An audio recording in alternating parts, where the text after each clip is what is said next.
हाय, मैं रवीश कुमार आप सभी का स्वागत करता हूं अपने YouTube channel Ravish mathematics classes में। हम लोगों ने इससे पहले वर्क एंड टाइम का सीरीज देखा है। वर्क एंड टाइम में लास्ट में मैंने पाइथन सिस्टम भी कराया है।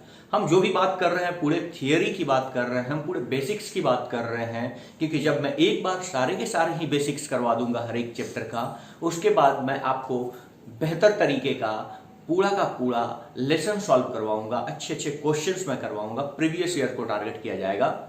तो वो चीज तो 1 बाय 1 होते रहेगा। इससे पहले हम लोगों ने कर रखा है रेशियो एंड प्रोपोर्शन और टाइम एंड वर्क का पूरा सीरीज हम लोगों ने कर रखा है।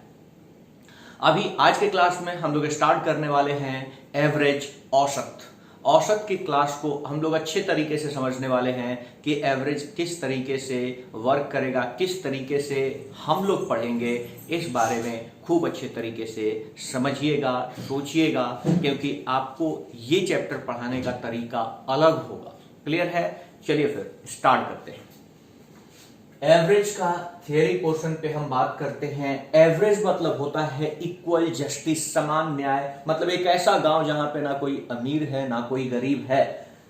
इनिशियली था, लेकिन जब मैं एवरेज अप्लाई किया तो इमेजिनरी रूप से वहां पे हर कोई क्या हो गया, बराबर हो गया। मतलब अमीरों को लूटो, गरीबों को बांटो और सबको क्या कर दो, बराबर कर दो। यही इक्वल जस्टिस होता है। खूब ध्यान से समझिएगा क्या है एवरेज।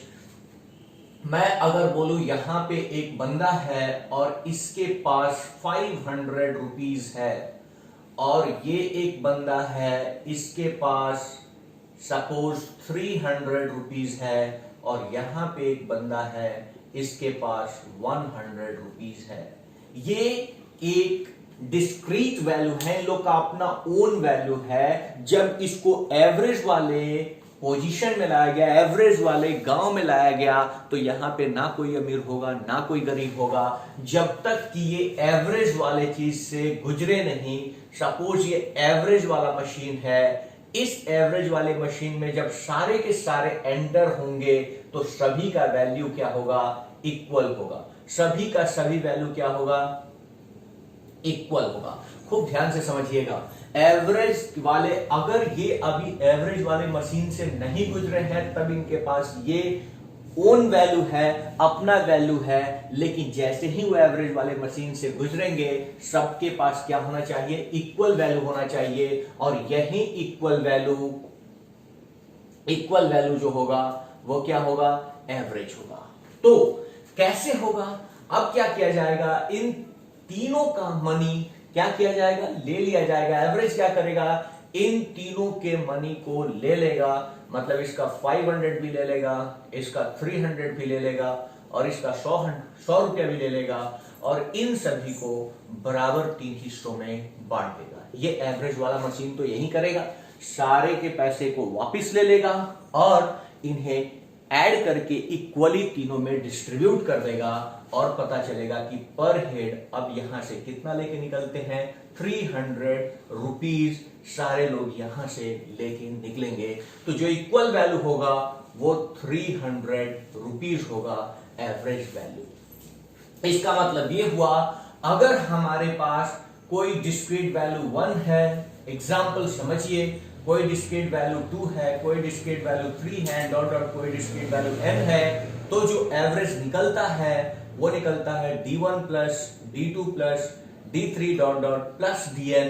और जितने भी डिस्क्रीट वैल्यू हैं उससे आप डिवाइड कर दो, आपका एवरेज निकल के आ जाएगा। बचपन में भी हम लोगों ने इन चीजों को पढ़ रखा है, लेकिन हम जब कॉम्पिटिटिव व्यू से पढ़ रहे हैं तो इस तरीके से तो एवरेज नहीं निकालेंगे। लेकिन अभी फिलहाल हम डेफिनेशन की बात कर रहे हैं, हम इसके कंसेप्ट की बात कर रहे हैं, तो ये चीज आप लोग पढ़ रखे हैं। विथ फ्रीक्वेंसी मैं समझाने का कोशिश करता हूं। एवरेज निकालने का तो ये तरीका था जब यहां पे फ्रीक्वेंसी नहीं था, सब कोई एक ही था। जब फ्रीक्वेंसी इंक्लूड हो जाए तो एवरेज कैसे निकालेंगे, उस बारे में भी थोड़ा सा बात करते हैं। आई थिंक ये चीज क्लियर होगा कि सारे ही डिस्क्रीट वैल्यू को ऐड करते हैं और जितने नंबर ऑफ डिस्क्रीट वैल्यू होते हैं उनसे डिवाइड कर देते हैं, हमें क्या मिलता है, एवरेज मिलता है। चलिए थोड़ा सा आगे की बात करते हैं।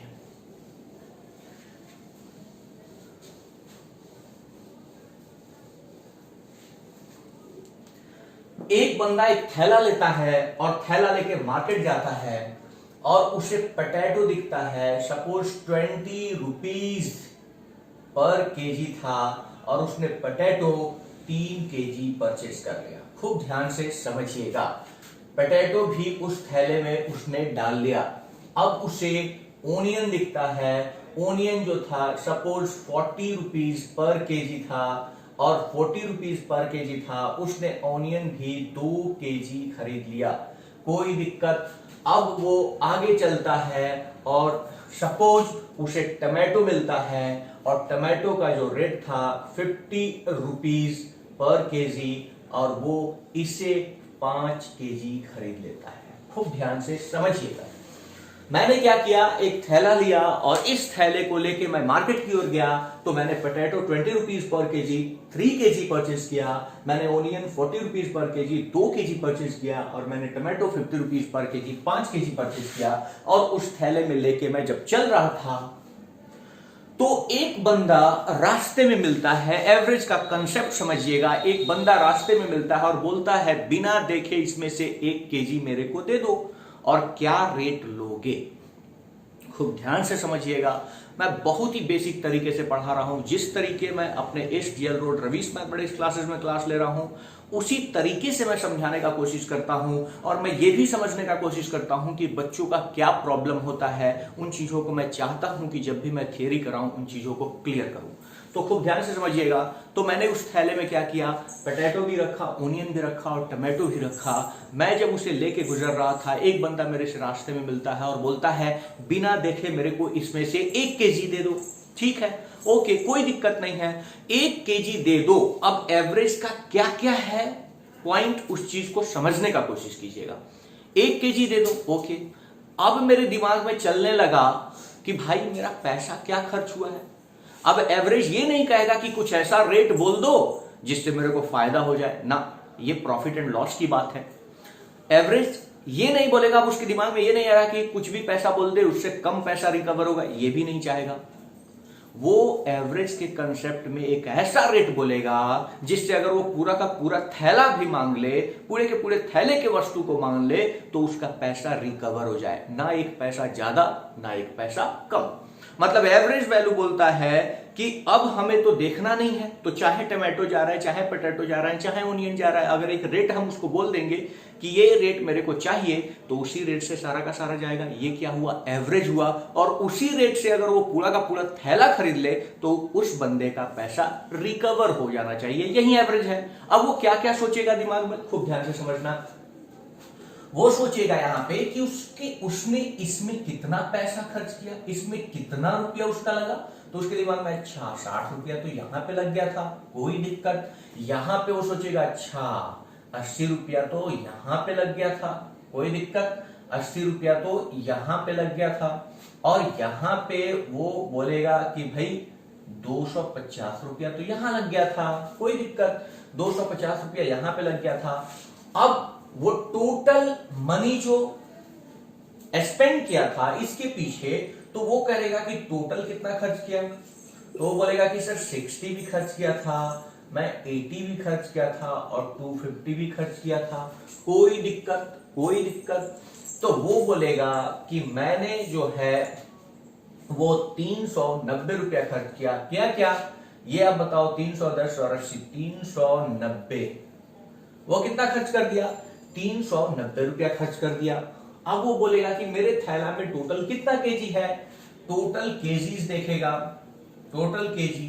तो वो बोलेगा कि भाई 3 केजी यहां पे परचेस किया, 2 केजी यहां पे, 5 केजी यहां पे, टोटल 10 केजी परचेस किया। अब क्या है कि यहां पे इतना रुपया उसे लगा है और उसके पास 10 केजी है। वो बंदा 1 केजी मांग रहा है, बिना देखे हुए मांग रहा है, मतलब इक्वल जस्टिस, चाहे टमाटो निकले, चाहे पोटैटो निकले, चाहे ओनियन निकले, इसका मिक्सचर कैसे भी निकले, उनका एक ही रेट अब बोल रहा है। तो वो बोलेगा पर केजी क्या होगा, पर केजी। तो बोलेगा 390 रुपया खर्च किया हूं मैं और 10 केजी मेरे पास आया है, तो क्यों ना 39 रुपीज पर केजी बोल दूं। ये एवरेज रेट हो गया पर केजी। अब बताओ मेरे को 39 रुपीज अगर पर केजी वो 1 केजी बेचता है, अगर ऐसे ही करके वो सारा का सारा थैला बेच दे तो फिर 10 टाइम्स उसका 390 रुपया रिकवर हो जाएगा क्या? तो ये उसका क्या कहलाएगा? एवरेज वैल्यू कहलाएगा, एवरेज रेट कहलाएगा। एवरेज रेट ऐसा नहीं कि 40 में कर देता और 400 रुपया रिकवर हो जाता, नहीं, ये एवरेज नहीं है, ये प्रॉफिट एंड लॉस में चला जाएगा। क्यों? क्योंकि यहाँ पे 390 रुपया अगर उसका खर्च हुआ है तो रिकवर भी कितना होना चाहिए? 390 रुपया रिकवर होना चाहिए। कोई दिक्कत? अब यहां पे विथ फ्रीक्वेंसी, होप की आइडिया आपको क्लियर होगा। तो विथ फ्रीक्वेंसी अब एवरेज निकालने का तरीका क्या होता है वो भी हम लोगों ने पढ़ रखा है, बचपन से ही पढ़ रखा है। खूब ध्यान से समझिएगा। अगर आपके पास डिस्क्रीट वैल्यू D1 है और इसका फ्रीक्वेंसी F1 है, जैसे मैंने बोला डिस्क्रीट वैल्यू, जैसे आपके पोटैटो का रेट था 20 रुपीज पर केजी और आपने 3 केजी पोटैटो खरीदा, तो ये रेट जो था वो डिस्क्रीट वैल्यू था और ये उसका क्या था? फ्रीक्वेंसी था। वैसे ही D2 और इसका फ्रीक्वेंसी F2 होगा, D3 इसका फ्रीक्वेंसी F3 होगा एंड डॉट डॉट DN और इसका फ्रीक्वेंसी FN होगा। तो आपके पास जो एवरेज निकल के आएगा वैल्यू वो क्या आएगा? D1 F1। जैसे मैंने 20 रुपया प्रति केजी अगर पोटैटो था, 3 केजी मैंने खरीदा था तो 60 रुपया खर्च हुआ था। क्लियर भाई? तो यहाँ पे D2 F2 plus D3 F3 and dot dot DN FN को डिवाइड कर देंगे सम ऑफ फ्रीक्वेंसी से, F1 plus F2 plus F3 dot dot क्या? FN। कोई दिक्कत? तो ये हम लोगों ने बचपन से एवरेज का कंसेप्ट पढ़ रखा है, एवरेज निकालने का तरीका पढ़ रखा है। ये हम लोग को सॉल्यूशन भी जब भी हम करते हैं किसी भी क्वेश्चन को तो ये चीज हम अप्लाई करते हैं। बट बिलीव करो मेरे दोस्त, इस तरीके से एवरेज मुझे निकालना नहीं है। अगले जब मैं यहाँ पे पढ़ाने का कोशिश करूंगा और आपको समझाने का कोशिश करूंगा, उन बातों को समझिएगा। क्यों? शुरू में लगेगा कि भाई ये क्या बता रहा है, बट एवरेज निकालने का वो सबसे बेस्ट तरीका होगा और आपको, अगर आप मेरे स्टूडेंट हैं तो आपको वही फॉलो करना होगा। अब उन चीजों को खूब अच्छे तरीके से समझिएगा। 1 बाय 1 करके आपका एवरेज का 80% क्वेश्चन कलम उठाए बिना बनता है और ये बिल्कुल सत्य है। अगर आप बने रहते हैं और वीडियोस को हमेशा देखते रहते हैं, आपके पास वो कंसेप्ट डेवलप हो जाएगा। ओके, चलिए थोड़ा आगे बढ़ते हैं।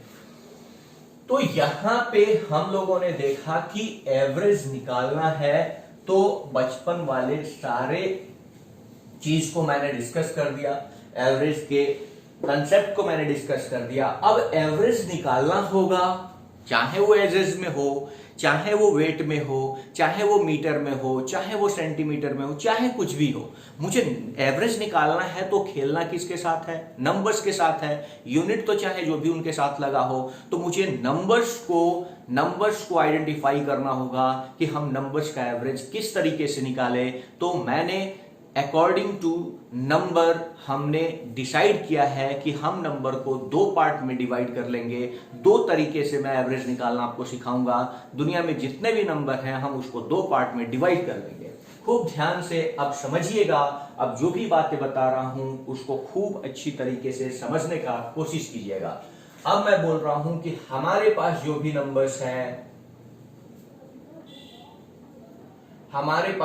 नंबर्स हैं, उस नंबर्स को मैं डिवाइड करूंगा 2 पार्ट में। एक पार्ट होगा कंसेक्यूटिव नंबर्स और एक होगा रैंडम नंबर्स।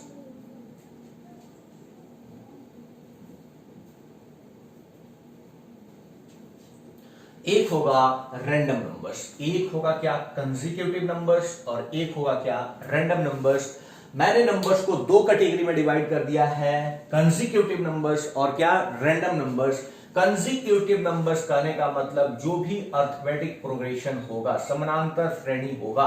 मैं एग्जांपल से आपको क्लियर कर देता हूं। और एपी के फॉर्मेट को छोड़ के बाकी जिस तरीके के भी सीरीज ऑफ नंबर्स आपको एवरेज निकालने में दिए गए हो उनको मैं रैंडम नंबर्स के कैटेगरी में रखूंगा। अर्थमेटिक प्रोग्रेशन अगर आपको नहीं पता है तो मेरे रवीश मैथमेटिक्स क्लासेस चैनल में जाके अर्थमेटिक प्रोग्रेशन का वीडियो एक बार जरूर देख लीजिएगा।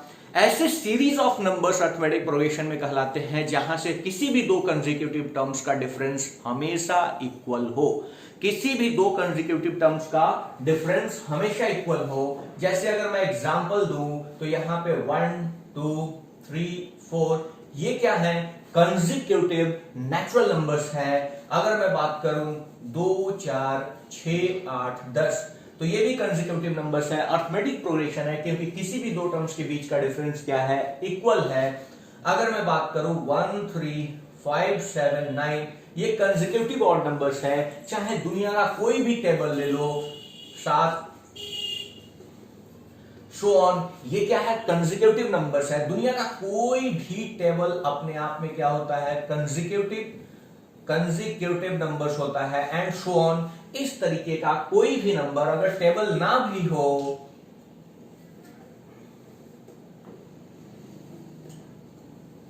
इस तरह का हो, तो भी ये क्या होगा, कंसेक्यूटिव नंबर्स होगा। कंसेक्यूटिव नंबर्स मतलब जिसके दो लगातार टर्म के बीच का डिफरेंस क्या हो, इक्वल हो, कोई दिक्कत। अब रैंडम नंबर्स में चाहे जीपी आए, चाहे एचपी आए, चाहे कुछ भी आए, किसी भी तरीके का नंबर जिसका पैटर्न कोई फिक्स ना हो, मतलब एपी छोड़ के कोई भी सीरीज ऑफ नंबर्स हो, उसको हम रैंडम नंबर्स की कैटेगरी में रखेंगे। जैसे 7, 19, 3, 75, इस तरीके से अगर मैं नंबर ले लूं, जैसे 3 ले लूं, 9 ले लूं, 27 ले लूं, एंड सो ऑन ले लूं, तो ये बेसिकली जीपी है, ज्योमेट्रिकल प्रोग्रेशन है, लेकिन उससे कोई फर्क नहीं पड़ता है। मैं रैंडम नंबर्स के कैटेगरी में रखूंगा 1, 9, 3, 0, 75। अगर इस तरीके से मैं ले लूं तो ये रैंडम नंबर्स होगा। कहने का क्या मतलब कि अगर अर्थमेटिक प्रोग्रेशन की बात को छोड़ के बाकी सारे जितने भी नंबर्स हमारे पास होंगे, उनको मैं रैंडम नंबर्स की कैटेगरी में रखूंगा। अब आपको जब भी एवरेज निकालना होगा मेरे दोस्त, तो इस बात को बिल्कुल ध्यान में रखिए कि आपके पास लगभग 30% जो क्वेश्चन आते हैं वो कंसेक्यूटिव नंबर से आते हैं, और आपके 70% जो नंबर्स आते हैं वो रैंडम नंबर्स के कैटेगरी से एवरेज निकालने का जरूरत होता है। क्लियर है? हमारे पास जब भी एवरेज निकालने की बात होती है तो जो भी नंबर्स आते हैं उनमें से 30% केस के ऐसे क्वेश्चंस होते हैं जो कंसेक्यूटिव नंबर्स पे बेस्ड होते हैं एवरेज पे, और 70% जो क्वेश्चंस होते हैं वो रैंडम नंबर्स के केस पे बेस्ड होते हैं। तो अब हम एक एक करके पढ़ेंगे, इसीलिए सबसे पहले हम लोग पढ़ना शुरू करते हैं how to find average of consecutive numbers. खूब ध्यान से समझिएगा और ये काफी फायदेमंद है आपके लिए। अगर आप इस वीडियो को लास्ट तक देखते हैं तो आपके एवरेज के सारे कंसेप्ट ही क्लियर होंगे, आपको कहीं कोई प्रॉब्लम नहीं होगा। अब खूब ध्यान से समझिएगा कि अब हम लोग पढ़ रहे हैं how to find average of consecutive numbers. खूब ध्यान से समझिए। फर्स्ट पार्ट हम लोग पढ़ते हैं how to find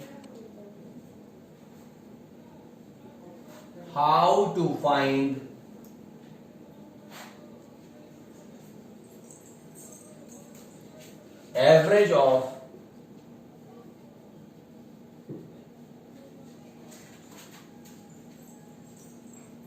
consecutive numbers। How to find average of consecutive numbers। खूब ध्यान से समझिएगा।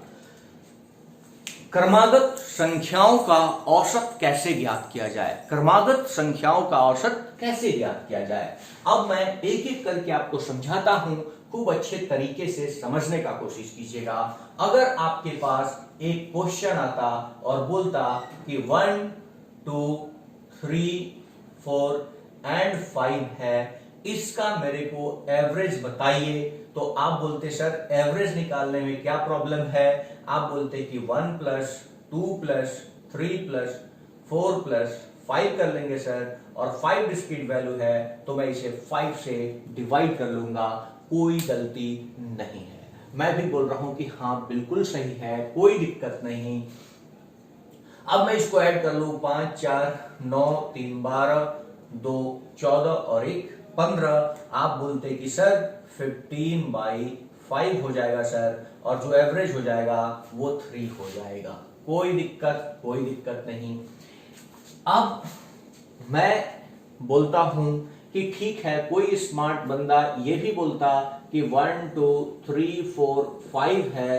अगर ये क्वेश्चन है तो सर एवरेज निकालने के लिए 1 + 2 + 3 + 4 + 5 एंड डिवाइडेड बाई 5 कर रहे हैं सर, तो ऐसे जोड़ने की क्या जरूरत है? हम तो जानते हैं नेचुरल नंबर्स का जो सम होता है, मतलब 1 + 2 + 3 + n होता है, तो n × n + 1 डिवाइडेड बाई 2 इसका सम होता है। तो सर क्यों ना इसको हम सम करने के लिए 5 × 6 डिवाइडेड बाई 2 कर ले, और इसको तो मुझे 5 से डिवाइड करना ही था, तो ये 3 हो गया, और ये क्या हो जाएगा 15/5, और ये हो जाएगा सर एवरेज 3। ओके, ये मैं नहीं बोल रहा हूं कि ये चीजें नहीं होगी, बट इस तरीके से आपको करना नहीं है आज के बाद। अब खूब ध्यान से समझिएगा कि मैं क्या बोल रहा हूं और एवरेज निकालने का, कंसेक्यूटिव नंबर्स का क्या कंसेप्ट है, खूब ध्यान से समझिएगा।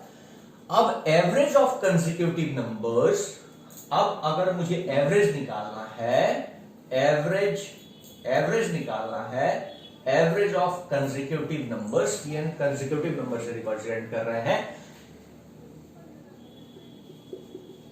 Lies in between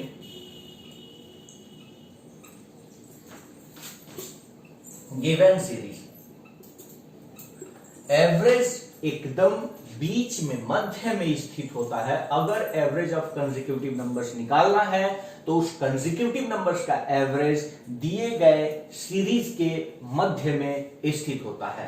average of consecutive numbers lies in between given series, given series के बीच में होगा। अब मेरे को बताओ कि अगर कहीं 5 बंदे एक साथ बैठे हुए हैं, एक ही कतार में बैठे हुए हैं, तो बीच में कोई ना कोई तो होगा। अगर 2 इधर छाट दो, 2 इधर छाट दो, तो बीच में क्या होगा, तीसरा बंदा होगा। मतलब हम अगर बोले कि बीच में कौन बैठा है, तो 2 इधर गया और 2 इधर गया, मेरे को बताओ बीच में कौन बैठा है, 3 बैठा है क्या, तो मैं इसका एवरेज बोलूंगा कि सर 3 होगा। कोई दिक्कत, कोई दिक्कत।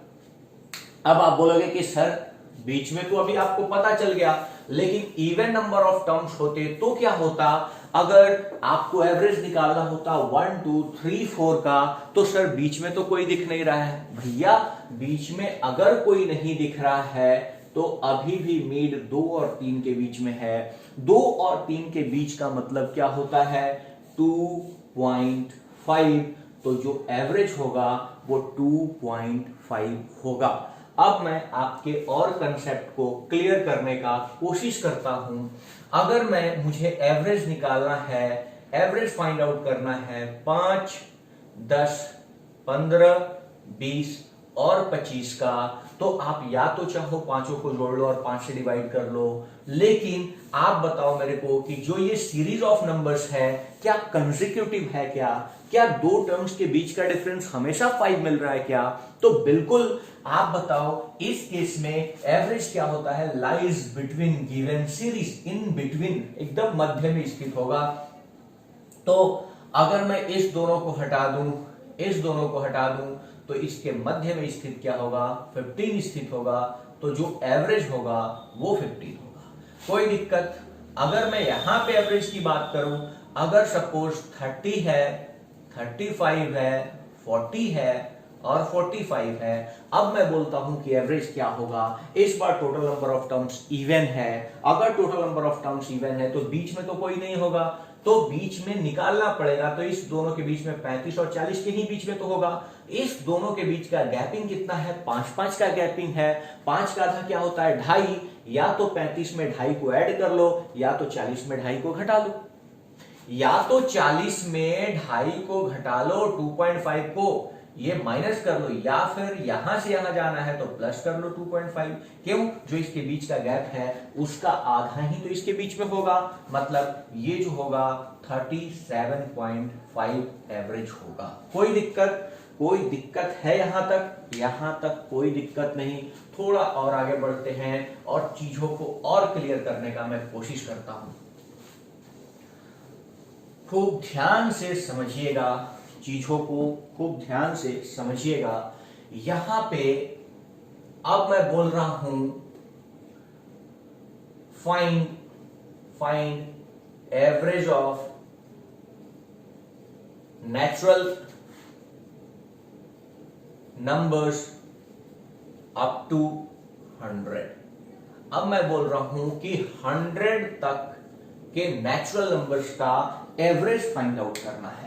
अगर 100 तक नेचुरल नंबर्स का एवरेज फाइंड आउट करना है तो मेरे को बताओ क्या ये कंसेक्यूटिव नंबर्स है क्या? 1 2 3 4 है तो इसके एपी के फॉर्म में है, तो बीच में जो होगा वही एवरेज होगा। अगर बीच में जो एवरेज होगा तो मैं बोलूं कि 1 2, अगर मैं बोलूं 1 2 3 ऐसे जाते जाते 50 जाऊंगा, फिर 51 और फिर 52 होते हुए कहां जाऊंगा 100। तो जो एवरेज होगा, अगर 1 से लेके 100 तक की बात करते हैं तो 50, 1 से लेके 50 तक 50 टर्म इधर, 51 से लेके 100 तक इधर 50 टर्म। तो जो एवरेज होगा वो इस दोनों के बीच में होगा क्या, तो जो एवरेज होगा वो 50.5 होगा, 50.5 होगा। क्लियर है? तो जो बीच में स्थित होगा वही औसत होगा। अगर मैं बोलूं कि find the average of all 2 digits number, 2 अंकीय संख्याओं का औसत ज्ञात कीजिए, और वो कैसी 2 अंकीय संख्या होनी चाहिए, if digit are interchange then value not change, मतलब उनके अंकों के स्थान को अगर बदल दिया जाए तो उनके मान में कोई परिवर्तन नहीं होना चाहिए। मैं उन 2 अंकीय संख्याओं का एवरेज निकाल रहा हूं जिनके अंकों को परस्पर बदल दिया जाए तो उनके मान में कोई अंतर ना हो। इसका मतलब 11 का टेबल 11, 22, 33 एंड सो ऑन 99 होगा क्या। अब मेरे को बताओ 11 का टेबल अगर 9 तक आप पढ़ रहे हो तो बीच में कौन आएगा, 5वां। अगर 1 से लेके 9 बंदा बीच बैठा हो तो 5वां बीच में आएगा, तो इसका एवरेज क्या हो जाएगा 55। एवरेज क्या हो जाएगा 55। ओके, अब मेरे को बीच में निकालने में अगर थोड़ी सी भी परेशानी हो रही है तो मैं इसके दूसरे कंसेप्ट को बात करता हूं, how to find average of consecutive numbers. पहला तो हम लोगों ने सीख रखा है कि average of consecutive numbers lies exactly in between the given number of series, मतलब जो भी संख्या श्रेणी है अगर अरिथमेटिक प्रोग्रेशन में है तो उसका औसत उसके मध्य में स्थित होगा। अब मैं बोल रहा हूं क्या कि अगर एवरेज ऑफ कंसेक्यूटिव नंबर्स लेना है तो एवरेज ऑफ कंसेक्यूटिव नंबर्स होगा first term plus last term divided by 2, मतलब पहली संख्या को अंतिम संख्या में जोड़ दो और इसे 2 से डिवाइड कर दो तो आपका औसत निकल जाएगा। ये अर्थमेटिक है, ये अर्थमेटिक प्रोग्रेशन के बारे में बात कर रहे हैं, कंसेक्यूटिव नंबर्स के बारे में बात कर रहे हैं, तो ये उसका औसत होगा। खूब ध्यान से समझिए, अगर आपको मैंने बोल रखा था कि अगर एवरेज निकालना है 1 2 3 4 और 5 का, मैंने बोला था कि एवरेज फाइंड आउट कीजिए, तो क्या एवरेज क्या होता, फर्स्ट टर्म 1 है क्या और लास्ट टर्म 5 है क्या, डिवाइडेड बाई 2 होगा क्या 3 आपका आंसर होगा क्या 3 आपका आंसर होगा क्या। कोई दिक्कत। अगर मैं बोलता हूं कि मेरे को एवरेज बताओ 11, 22 एंड डॉट डॉट 88 एंड 99, अब ये मेरे को दिख रहा है कि 11 का टेबल है, मतलब गैपिंग जो है वो 11 का है, मतलब अरिथमेटिक प्रोग्रेशन है, तो एवरेज क्या first term plus last term होगा क्या।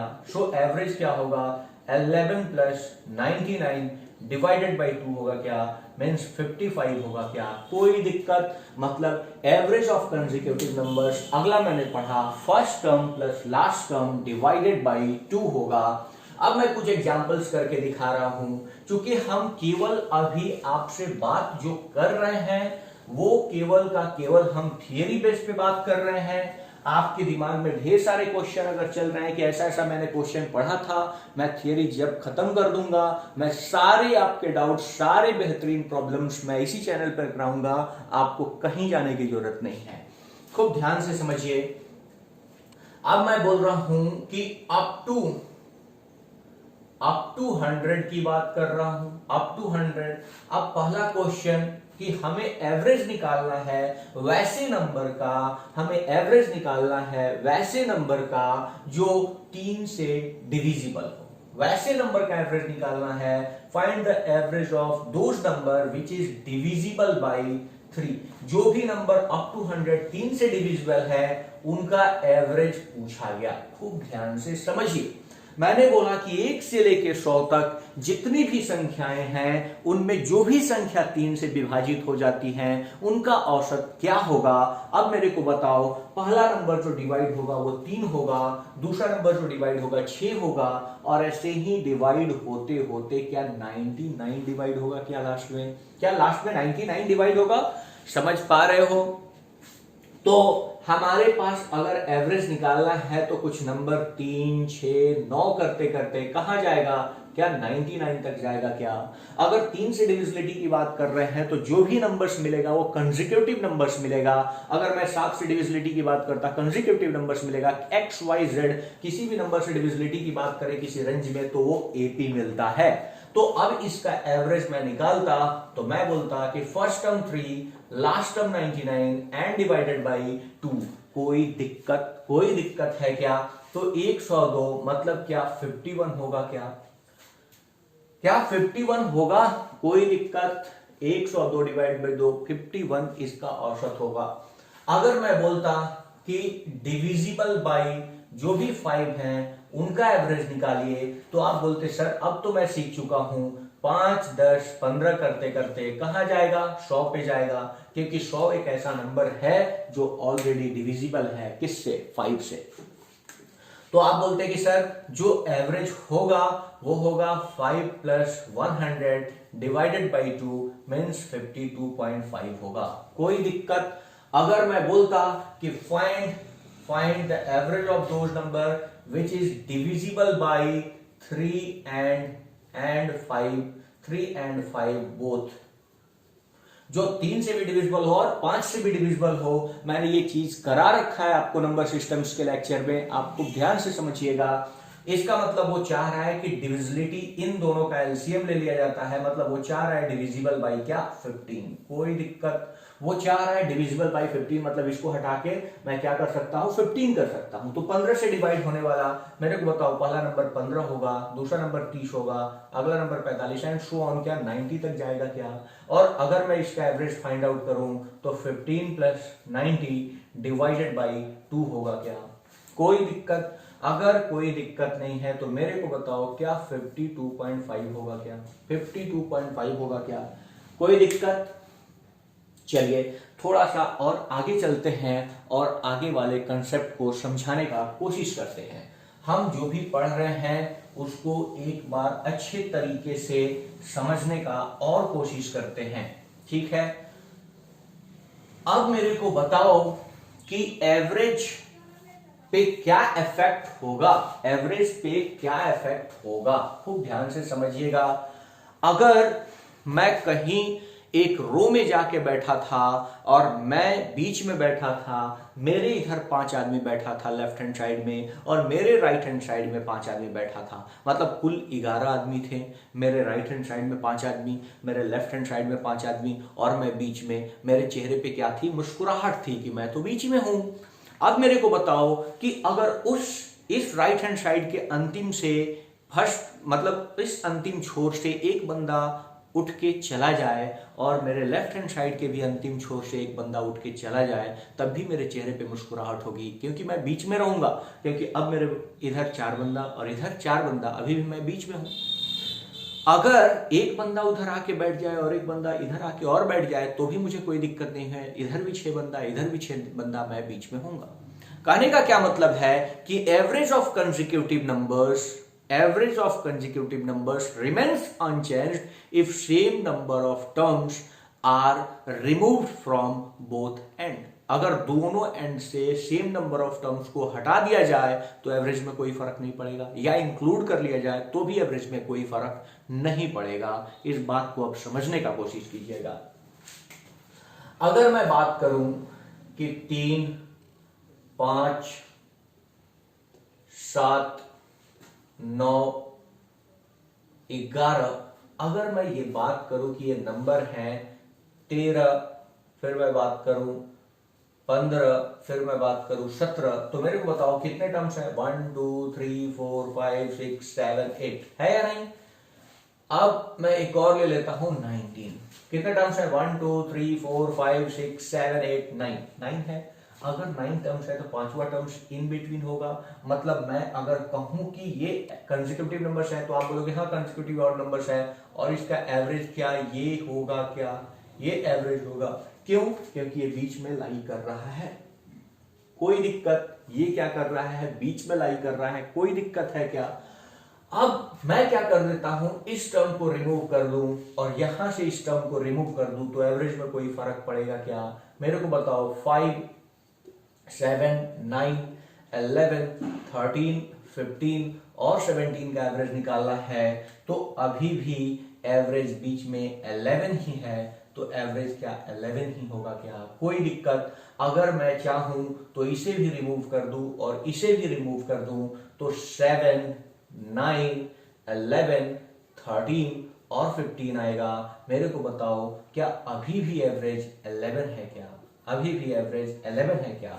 मतलब कहने का ये मतलब if same number of terms is omitted from both and, removed from both and, average is remains unchanged. कोई दिक्कत? अगर इंक्लूड कर लेता तो भी कोई फर्क नहीं पड़ता। मैं इससे अगला नंबर इंक्लूड कर ले रहा हूं और इससे अगला नंबर इंक्लूड कर रहा हूं। सपोज यहां पे अगला नंबर इंक्लूड किया तो 1, 3, 5, 7, 9, 11, 13, 15, 17, 19 और क्या 21। अब एक एक एक्स्ट्रा टर्म आया, फिर भी यहां पे एवरेज क्या रहेगा? एवरेज वही रहेगा। Means average of consecutive numbers remains unchanged if same number of terms is omitted और रिमूव्ड फ्रॉम बोथ एंड और इंक्लूड फ्रॉम बोथ एंड। अगर दोनों ही साइड से अगर मैं नंबर्स को ले लूं या हटा दूं तो उससे एवरेज में कोई फर्क नहीं पड़ेगा। इस बात को आप समझ पा रहे हो क्या? कोई दिक्कत?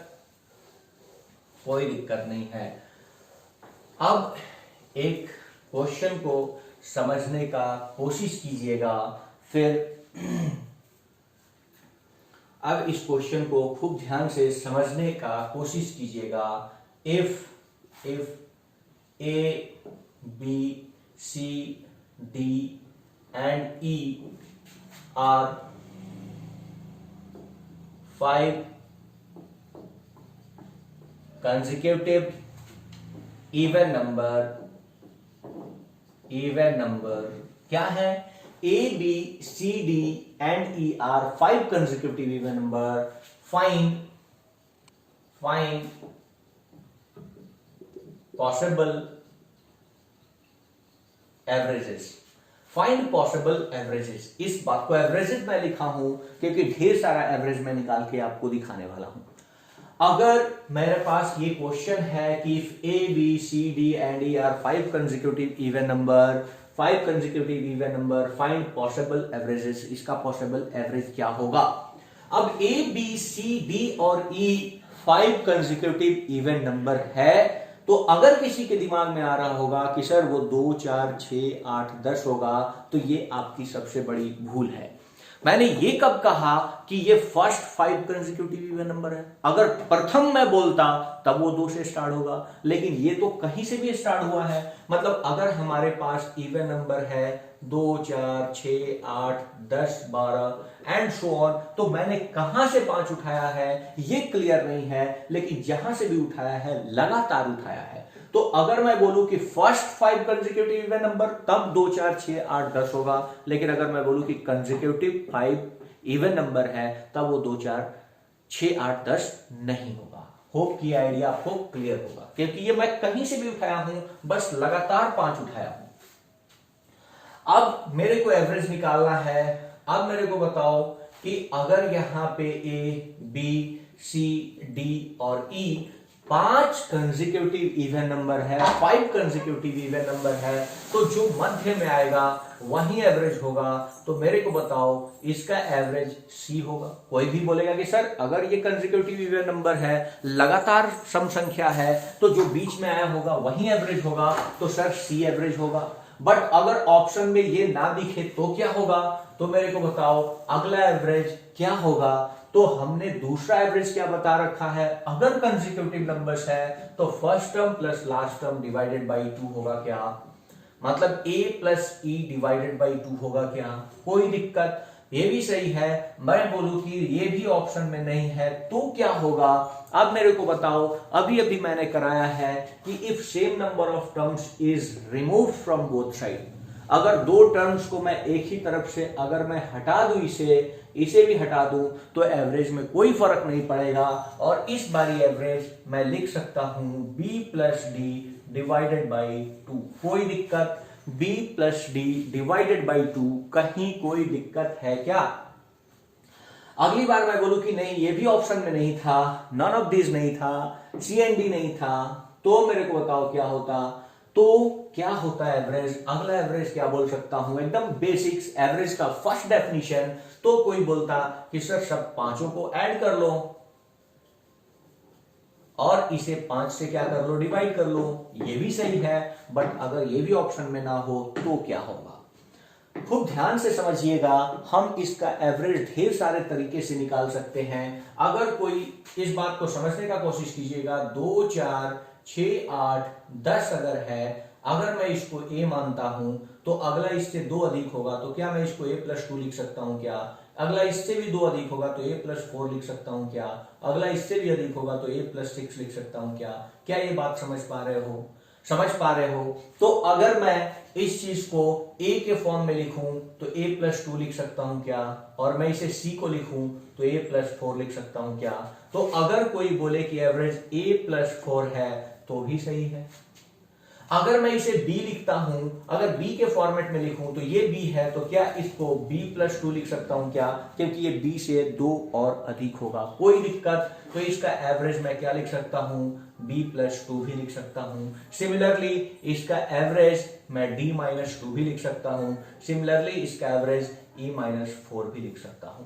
इन सारे तरीके में से जिस तरीके को भी आप समझो, ये सारे के सारे तरीके हमने डिस्कस कर रखा है और इस तरीके से मैं एवरेज दे सकता हूं। ऐसे क्वेश्चंस बार बार पूछे गए हैं और इनमें से कोई भी एक ऑप्शन डाल देता है जो कि आपको सही करना होता है। कोई दिक्कत? यहां तक कोई दिक्कत है क्या?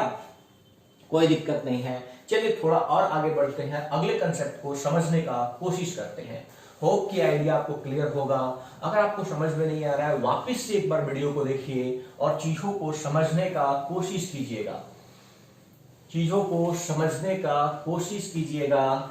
अब यहां पे खूब ध्यान से समझिएगा मैं क्या बताने जा रहा हूं। एक एग्जाम्पल के थ्रू मैं बता रहा हूं, खूब ध्यान से समझिएगा।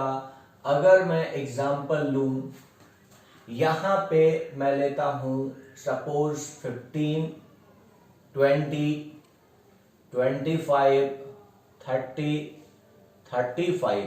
ओके, कोई दिक्कत? कहीं कोई दिक्कत है क्या? तो कोई भी यहां से देख के आपको एवरेज बोलेगा कि सर एवरेज होगा 25, क्योंकि ये कंसेक्यूटिव टर्म्स हैं, ये 5 के टेबल में से उठाए गए टर्म्स हैं, ये अर्थमेटिक प्रोग्रेशन है, तो वही टर्म इसका एवरेज होगा जो बीच में लाई करेगा। कोई दिक्कत? तो यहां पे 25 था, एपी है। अब एपी का क्या फंडा है, खूब ध्यान से समझिएगा। अर्थमेटिक प्रोग्रेशन के अगर सीरीज के साथ सिमिलर एप्लीकेशन किया जाए, अगर सिमिलर एप्लीकेशन किया जाए, सभी में अगर कुछ ना कुछ पर्टिकुलर नंबर को ऐड कर दिया जाए सपोज x को, या पर्टिकुलर नंबर को सब्सट्रैक्ट कर दिया जाए सपोज x को, या पर्टिकुलर नंबर को गुना कर दिया जाए सपोज x को, या पर्टिकुलर नंबर से डिवाइड कर दिया जाए सपोज x से, तो भी वो अर्थमेटिक प्रोग्रेशन में ही होता है, तो भी वो अर्थमेटिक प्रोग्रेशन में ही होता है। क्या ये बात समझ पा रहे हो? मैंने क्या बोला कि कोई भी इन चारों बेसिक एप्लीकेशन में से कोई भी एप्लीकेशंस लगा लो तो ये हमेशा एपी में ही होगा, और अगर वो एपी में होगा तो जो एप्लीकेशन 25 के साथ होगा वही अपना ऑप्शन होगा, अपना एवरेज होगा। खूब ध्यान से समझिएगा। अगर मैं सभी के साथ सपोज 2 ऐड कर दूं, सभी के साथ 2 ऐड कर दूं, तो अब 15 क्या हो चुका होगा, 15 हो चुका होगा 17, 20 क्या हो चुका होगा 22, 25 क्या हो चुका होगा 27, ये हो चुका होगा 32 और ये हो चुका होगा क्या 37। अभी भी मेरे को बताओ इस दोनों के बीच का डिफरेंस कितना है, 5 का है क्या? तो नया एवरेज मेरे को बताओ 25 + 2 हो जाएगा क्या, मतलब 27 हो जाएगा क्या? मतलब एवरेज के साथ भी वही एप्लीकेशन होगा क्या? कोई दिक्कत? एवरेज के साथ भी वही एप्लीकेशन होगा। मीन्स अगर सिमिलर सारे नंबर्स को मैं 2 से बढ़ा दूं तो एवरेज भी अपने आप में 2 से बढ़ जाएगा क्या? कोई दिक्कत? अगर मैं सारे से ही 5 माइनस कर लूं, सपोज मैं सारे से 5 माइनस कर लूं तो फर्स्ट टर्म अगर इसमें 5 माइनस करता हूं 10 होगा, ये 15 हो जाएगा, ये 20 हो जाएगा, ये 25 हो जाएगा और ये क्या हो जाएगा 30। अभी भी सारे के सारे अर्थमेटिक प्रोग्रेशन में है, सारे का गैपिंग 5 ही है, तो नया एवरेज मेरे को बताओ 25 माइनस 5 क्या 20 हो जाएगा क्या 20 हो जाएगा क्या? मतलब वही एप्लीकेशन इसके साथ भी हो रहा है क्या? एक और एग्जांपल समझने का कोशिश कीजिए। अगर मैं सारे ही नंबर को डिवाइड कर दूं 5 से, अगर मैं सारे ही नंबर को 5 से डिवाइड कर दूं तो मेरे को बताओ यहां पे 3 आएगा क्या, यहां पे 4 आएगा क्या, यहां पे 5 आएगा, यहां 6 और यहां पे क्या 7 आएगा क्या ये भी अर्थमेटिक प्रोग्रेशन में है क्या? भले ही इसका गैपिंग इस बारी 1 हो गया लेकिन अर्थमेटिक प्रोग्रेशन में ही होगा। मैंने क्या बोला, इन चारों का एप्लीकेशन अगर एपी के साथ करते हो तो वो स्टिल कित में रहेगा, एपी में ही रहेगा, और एपी में रहेगा तो जो आपका एवरेज था उसके साथ भी सिमिलर एप्लीकेशन होगा, कोई दिक्कत? तो यहां पे भी आपका एवरेज 25/5 क्या 5 हो जाएगा क्या 5 हो जाएगा क्या? कोई दिक्कत? सिमिलरली हम प्रोडक्ट से भी दिखा सकते हैं। अगर मैं सबको डबल कर दूं, खूब ध्यान से समझिएगा, अगर मैं सबको डबल कर दूं तो ये क्या 30 हो जाएगा, ये 40 हो जाएगा, 50, 60 और ये क्या हो जाएगा 70। आप मेरे को बताओ ये अर्थमेटिक प्रोग्रेशन है तो एवरेज भी क्या 25 क्रॉस 2 क्या 50 हो जाएगा क्या? कोई दिक्कत? कोई दिक्कत? तो यहां से एक बड़ा ही बेसिक्स थियरी निकल के सामने आता है, ये रैंडम नंबर्स के लिए भी एप्लीकेबल है, मैं वहां पे भी जिक्र करूंगा। अब ये चीज अगर क्लियर है तो मैं एक ही बारी में लिखना चाहता हूं, खूब ध्यान से समझिएगा। ये कितने भी नंबर्स हों, जैसे मैंने 5 टर्म्स लेके चला है तो 5 टर्म्स हो या 50 टर्म हो या 99 टर्म्स हो या 10 टर्म्स हो, उससे कोई फर्क नहीं पड़ेगा। जो एप्लीकेशंस आप बेसिक्स चारों एप्लीकेशंस में से कोई भी करते हो तो एवरेज के साथ भी सेम एप्लीकेशंस होगा, कोई दिक्कत? तो यहां पे खूब ध्यान से समझ लीजिएगा, यहां पे इस बात को समझने का कोशिश कीजिएगा कि if average of n numbers is m, अगर n नंबर्स का एवरेज क्या दिया हुआ है, m दिया है, n संख्याएं हैं और n संख्याओं का औसत क्या दिया हुआ है, m। फर्स्ट चीज समझिएगा, पहला, if each number is increase, upward arrow मतलब क्या, increase by x, increase by x, तो यहां से न्यू एवरेज निकल के आएगा, क्या निकल के आएगा, तो m प्लस x हो जाएगा, नया एवरेज भी x से बढ़ जाएगा, कोई दिक्कत? दूसरा समझने का कोशिश कीजिएगा, if each number is decreased by, downward arrow मतलब क्या, decreased by x, तो जो न्यू एवरेज होगा वो new average m minus x होगा, कोई दिक्कत? तीसरा, if each number is multiplied by x, तो न्यू एवरेज जो होगा वो न्यू एवरेज mx हो जाएगा, कोई दिक्कत? चौथा, if each number is divided by x, तो मेरे को बताओ new average m by x हो जाएगा क्या? कोई दिक्कत? New average m by x हो जाएगा क्या? कोई दिक्कत है यहां पे? तो जो आपका नया एवरेज होगा वो हो जाएगा m बाई x, कोई दिक्कत? होप की आइडिया क्लियर होगा, कोई दिक्कत नहीं है। अब मेरे को यहां पे इस बात को समझने का कोशिश कीजिएगा, आपको ये चीज तो पता है कि सम ऑफ नेचुरल नंबर्स, तो सम ऑफ नेचुरल नंबर्स आपको पता है कि अगर 1 plus 2 plus 3 plus 4 and dot dot plus n हो, तो आपने पता है कि इसका formula n into n plus 1 divided by 2 होता है।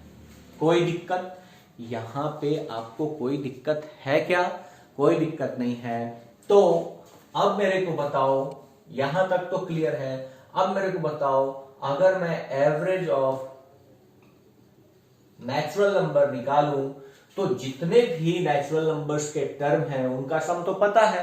तो अगर एवरेज ऑफ नेचुरल नंबर्स निकालना है तो जितने टर्म्स हैं उतना ही से डिवाइड करना होगा, मतलब sum of natural numbers divided by number of terms. तो सम ऑफ नेचुरल नंबर्स तो आपको पता है क्या होता है, n into n plus 1 divided by 2, और इसको टोटल नंबर ऑफ टर्म्स से अगर डिवाइड करते हैं तो n कैंसिल हो जाएगा और ये हो जाएगा n प्लस 1 डिवाइडेड बाई 2। कोई दिक्कत? दूसरा समझिएगा, अगर मैं बोलूं कि sum of square of natural numbers है, sum of square of natural numbers है, खूब ध्यान से समझिएगा। तो यहां पे मेरे को बताओ, इसका सम आपको पता है क्या, n into n plus 1 into 2n plus 1 divided by 6 होता है क्या? कोई दिक्कत? डिवाइडेड बाई 6 होता है क्या? तो अगर मैं ये बोलूं कि average of square of natural number क्या होगा, तो मेरे को बताओ एवरेज ऑफ नेचुरल नंबर्स का स्क्वायर क्या होगा। तो उसका सम तो आपको पता है, इसको डिवाइड करना पड़ेगा टोटल नंबर ऑफ टर्म से, n into n plus 1 into 2n plus 1 divided by 6, और total number of terms n है तो n से n कैंसिल आउट हो जाएगा। कोई दिक्कत? तो एवरेज क्या निकल के आएगा, n plus 1 into 2n plus 1 divided by 6 होगा क्या? कोई दिक्कत? अब यहां पे क्यूब ऑफ नेचुरल नंबर्स की अगर बात करते हैं, क्यूब ऑफ नेचुरल नंबर्स की बात करते हैं, n का क्यूब होगा, तो आप मेरे को बताओ n into n plus 1 divided by 2 का होल स्क्वायर होता है क्या? होल स्क्वायर होता है क्या?